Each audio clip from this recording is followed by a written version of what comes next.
गर्दीचे महानायक मराठी हृदय सम्राट माननीय राजसाहेब ठाकरे यांचं आगमन झालेलं आहे।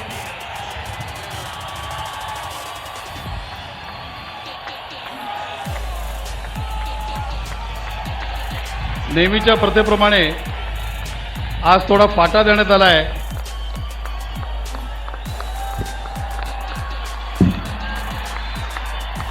जमलेल्या माझ्या सर्व मराठी बांधवांनो, भगिनींनो आणि मातांनो,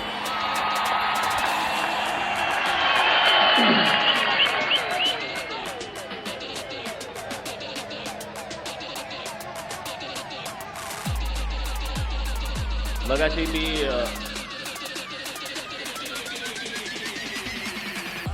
गिरगाव चौपाटीच्या इथे मोर्चात सामील झालो।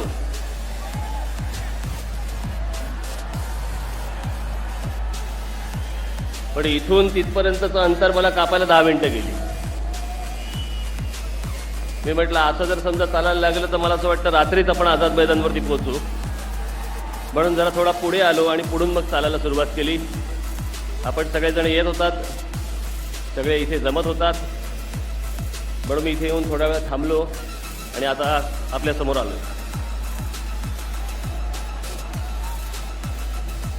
ज्या ज्या वेळेला महाराष्ट्रामध्ये असल्या प्रकारची कुठचीही गोष्ट होईल, त्यावेळेला तुमची अशीच ताकद प्रत्येक वेळेला दिसली पाहिजे। मग महाराष्ट्रातलं पोलीस खातं असेल, प्रसार माध्यम असतील किंवा अजून काही असेल, महाराष्ट्रातला मराठी माणूस असेल, याच्याकडे परत वाकडा डोळा करून बघायची कोणाची हिंमत होता कामा नये, एवढी ताकद प्रत्येक वेळेला दिसली पाहिजे। गेले 2 दिवस सगळे चालू आहेत, पोलीस अधिकारी येत आहेत। गिरगाव चौपाटीवरनं कसा मोर्चा काढणार म्हटलं चालत,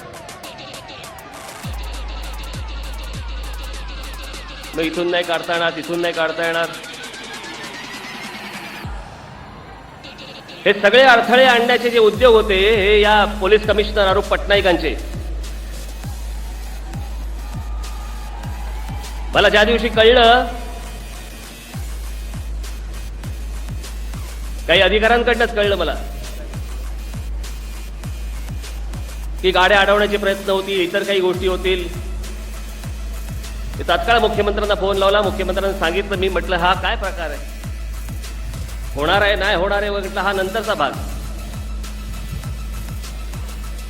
लोकशाही मार्गाने मोर्चाही काढायचा नाही का, निषेधही करायचा नाही का?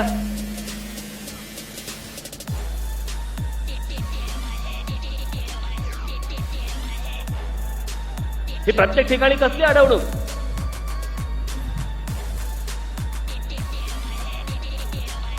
आपला मोर्चा शांततेमध्ये होणार हे त्यांना सांगितलं होतं, तरी मोर्चाला परवानगी देत नाहीत। आणि त्या दिवशीच्या रजा अकादमीच्या मोर्चाला तुम्ही परवानगी देता? इथेच त्या दिवशी जो प्रकार घडला सगळा, त्याचा निषेध करण्यासाठी म्हणून मोर्चा काढायचा, त्याला परवानगी देत नाही।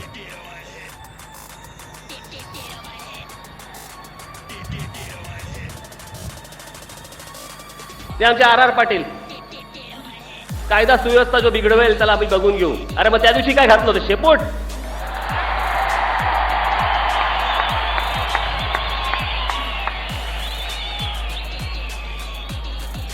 त्या दिवशी आमच्या बाळा रंगावकरांना फोन करतात आणि सांगतात, काय काय बाळा, मी तरी काय करणार, मी काय दांडुका घेऊन उभं राहायला पाहिजे होतं का तिकडे? एक बाउंड्री लाईन असते, एक सीमारेषा असते,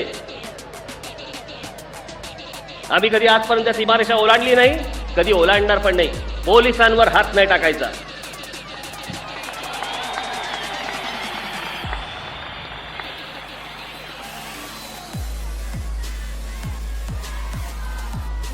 उद्या तुम्ही पोलिसांचं मानसिक खच्चीकरण केल्यानंतर सर्वसामान्य माणसाने जायचं कोणाकडे, कुठे जायचं? उद्या पोलिसही म्हणतील, बाबा आम्हाला नको झंझट, नको, तुम्हाला काय करायचं ते करा। हे असं काय राज्य चालतं? आणि हे पोलीस कमिशनर अरूप पटनाईक तिथे जे गुन्हेगार पकडले होते, त्या गुन्हेगारांना ज्याला पकडल्यानंतर तिथले डीसीपीला सांगता, बास्टर त्याला सोडून दे। गुन्हेगारांना सोडायला सांगता तुम्ही?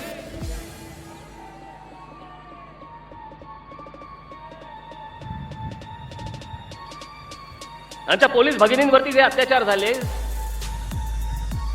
या तिथेच आतमध्ये खेचून खेचून मारले त्यांना.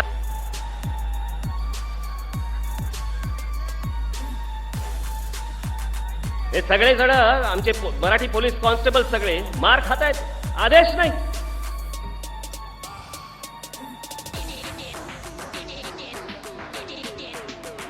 बरं, सगळं माहिती होतं अगोदर की ट्रेनमध्ये बसून भरभरून येत आहेत, त्यांच्याकडे सगळ्यांकडे चॉपर्स आहेत, रॉड्स आहेत, सगळ्या गोष्टी आहेत. इथे काय दगड असतात का? आले पडून दगड. हे सगळं, या सगळ्या गोष्टीची पूर्वकल्पना असताना देखील त्या गोष्टीकडे डोळेझाक करता तुम्ही, आणि माझा शांततेतल्या मोर्चाला तुम्ही परवानगी देत नाही. मी परवा दिवशी माझ्याकडे जे काही पोलीस अधिकारी आले, मी त्यांना तेच सांगितलं. मी म्हटलं त्या दिवशीचा 11 तारखेचा मोर्चा जो आला होता, त्यांना काहीतरी टार्गेट तरी होतं की आम्हाला पोलिसांवरती हल्ला करायचा आहे, आम्हाला मीडियावरती हल्ला करायचा आहे. आम्हाला काय करायचं होतं?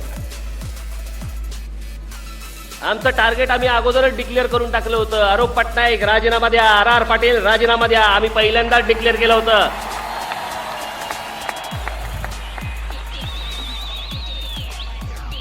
आम्ही काही इथे आज गाड्या फोडायला नाही आलोय किंवा जाळपोळ करायला नाही आलोय. करायची इच्छा पण नाही, आणि करू तर कोणाच्या करू? आमच्याच.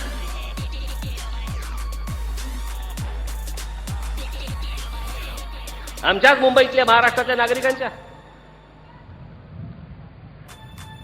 हे उद्योग करण्यासाठी हा मोर्चा काढलेला नाही, पण राग कुठे व्यक्त करायचा? झालेल्या घटनेचा रागही व्यक्त करू देत नाही आणि म्हणे लोकशाही सांभाळा. ही लोकशाही अशी?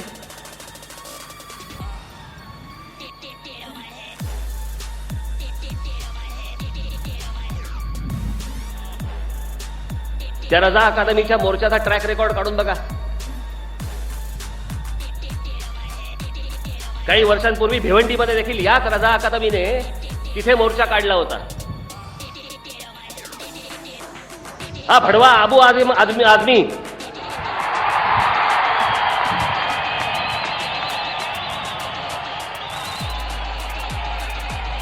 अरे तिकडे जाऊन भाषण दिलं, भडकाऊ भाषण दिलं. नोटिसा मला बजावता, भडकाऊ भाषण करू नका, भडकाऊ भाषण करू नका. तिकडे तो अबू आझमी जाऊन तिकडे भडकाऊ भाषण केलं. 2 कॉन्स्टेबल्सच्या डोक्यामध्ये त्यांनी दगड मारून ठेचून त्याची गुप्तांग कापून जळत्या बसमध्ये फेकून दिलं. ते रे चाललं तुम्हाला, आणि मला मोर्चाला परवानगी देत नाही तुम्ही.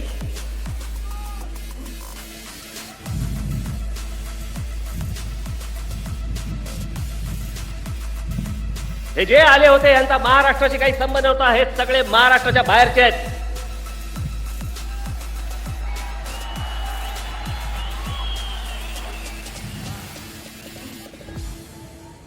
त्या दिवशीच्या सगळ्या घटना घडल्यानंतर हा पासपोर्ट सापडलाय बांगलादेशचा,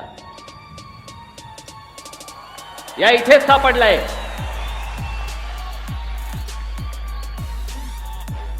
सिंगल एंट्री पासपोर्ट आहे, फक्त भारतात येण्यासाठी, जाण्यासाठी नाही. आणि जाताना येऊन फेकून दिलेत.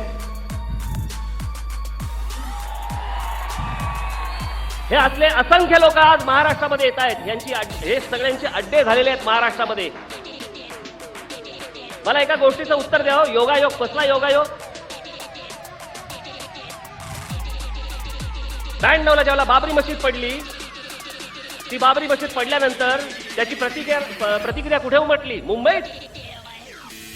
अख्ख्या देशभर कुठे प्रतिक्रिया उमटली नाही त्याची, मुंबईमध्ये उमटली. परवा दिवशीचा देखील या वेळेला इथे जो 11 तारखेला मोर्चा झाला, तो मोर्चा इथे झाल्यानंतर जो काही धुडगूस घातला गेला, तो धुडगूस घातल्यानंतर परत जो मोर्चा झाला तो लखनौमध्ये झाला, उत्तर प्रदेशमध्ये झाला. ती एक घटना ज्या वेळेला उत्तर प्रदेशमध्ये घडली त्याची रिॲक्शन मुंबईमध्ये आली. ही मुंबईमध्ये घडलेली रिॲक्शन, ह्याची रिॲक्शन परत लखनौमध्ये आली. भारतामध्ये दुसरी राज्य नाहीत काय? याचं कारण हे सगळे तिथून येत आहे. इथे त्या अख्ख्या उत्तर प्रदेशमध्ये जे काही पाकिस्तान्यांच्या आणि बांगलादेशांच्या, ज्या बिहारमध्ये आणि ज्या झारखंडमध्ये जे अड्डे झालेत ना, ते रोज ट्रेन भरभरून इथे महाराष्ट्रामध्ये येत आहेत. आणि ह्यांचे जे मोहल्ले आणि अड्डे उभे राहत आहेत ना, याचा त्रास होणार आहे भविष्यात आपल्याला.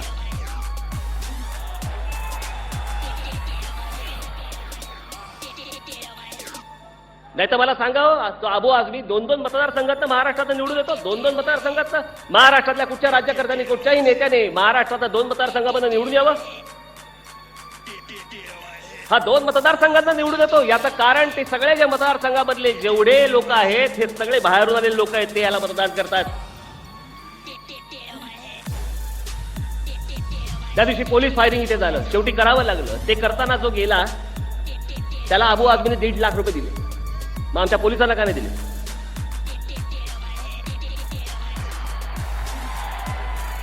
राज्य सरकारकडनं देखील अजूनपर्यंत काही नाही.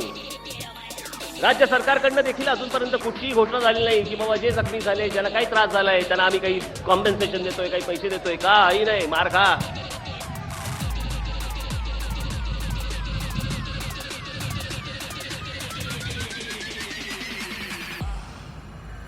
त्यावेळेला का नाही उठले आर पाटील?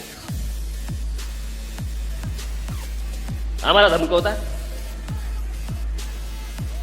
बरं, आम्हाला आता धमकून काय उपयोग? जायची वेळ आली.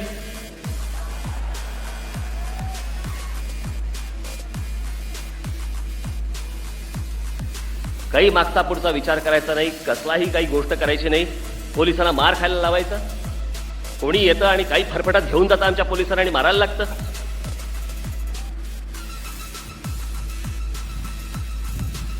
परवा दिवशीचा उत्तर प्रदेशमधला जो मोर्चा काय तर त्यांनी दंगा केला, तिकडे तोडफोड केली सगळे. ते उतरलेले देखील तिकडचे सगळे पाकिस्तानातले मुसलमान किंवा बांगलादेशातले मुसलमान सगळे रस्त्यावरती आले. काय केलं? गौतम बुद्धाच्या मूर्तीची विटंबना केली. सगळ्यांनी पाहिलं, फोटो पाहिले, टेलिव्हिजनवर पाहिलं. कुठे गेल्या मायावती?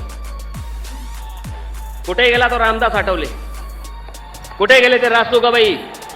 कुठे गेले प्रकाश आंबेडकर? का तोंड बंद का ठेवली आता तुम्ही? चला, अंगात आल्यासारखं एकच घेऊन बसायचं, Indu mill, Indu mill, Indu mill, Indu mill. दुसरा काय धंदा नाही काय?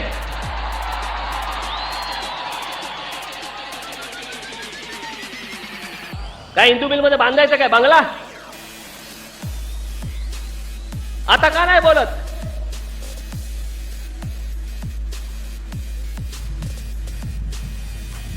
आता या गोष्टींबद्दल कोणी बोलणार नाही. सकार शब्द करायला तयार नाही. घटना होऊन इतके दिवस झाले, याबद्दल कोणाचं रामदास आठवलेंचं स्टेटमेंट नाही, रासू गवई होते तुमचे कोणते प्रकाश आंबेडकरांचं नाही, बाकी कोणाचं नाही, मायावतींचं नाही, कोणाचं काही नाही. इथे सगळे चिडी चोप.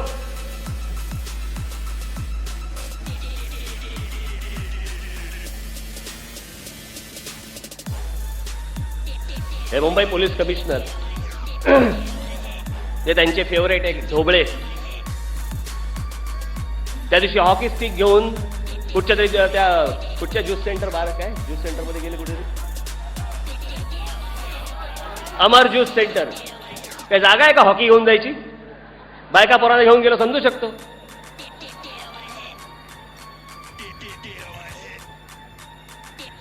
हॉकी घेऊन जाता आणि निर्दोष लोकांना तिकडे हॉकीने तुडवता आणि सांगायचं काय वर तिथे ड्रग्ज सापडले, मग बंद का नाही केलं ते?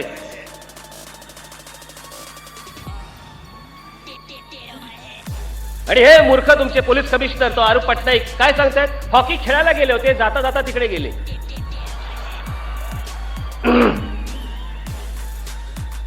उद्या कोणतरी हनीमूनला गेला असेल,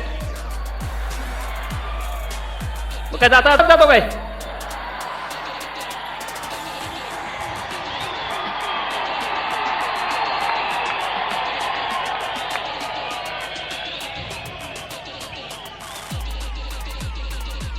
यांची पाठराखण करणार,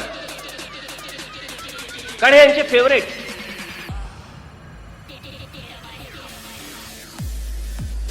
आणि इथे ज्यावेळेला पोलीस आदेशाची वाट पाहत होते, फायरिंग नको किमान आम्हाला लाठीचार्जचे तरी आदेश द्या, त्यावेळेला काही बोललं नाही. आणि ज्या वेळेला आमचेच पोलीस, ज्या वेळेला अधिकारी ज्यावेळेला त्या आरोपीला पकडत होते, त्या गुन्हेगारांना पकडत होते, त्यांना तुम्ही बास्टर्ड म्हणून शिव्या देता. पोलिसांचं मनोधैर्य खच्ची करता तुम्ही.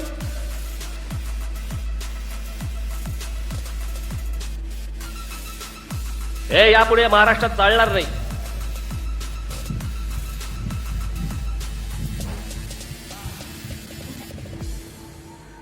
मी आर पाटील, अरूप पटनाईक, मला फक्त यांना एवढंच सांगायचं या गोष्टीचं, थोडीशी जर लाज उरली असेल ना, थोडीशी, तर स्वतःहून राजीनामा देऊन मोकळे व्हा.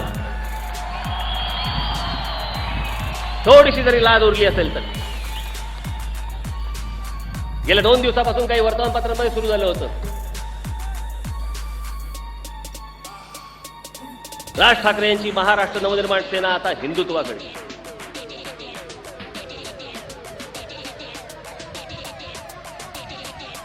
पोलिसांवरती हात टाकणारा तो कोणत्याही धर्माचा असेल त्याला तिथल्या तिथे फोडून काढला पाहिजे.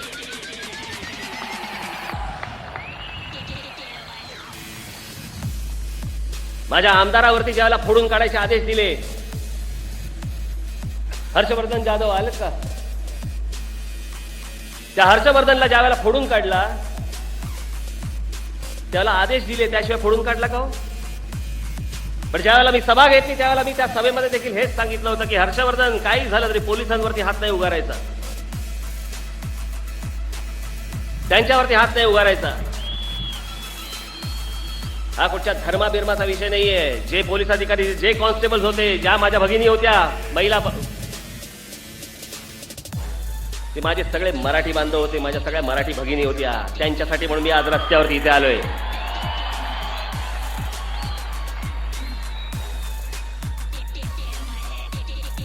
त्या दिवशीचा मोर्चा मुसलमानांनी काढला आणि त्यांचा निषेध मोर्चा म्हणून मी आज इथे काढला, लगेच हिंदुत्वाकडे. मला फक्त या राज ठाकरेला फक्त एकच धर्म समजतो आणि तो धर्म आहे महाराष्ट्र धर्म. तो धर्म सोडून दुसरा धर्म समजत नाही मला.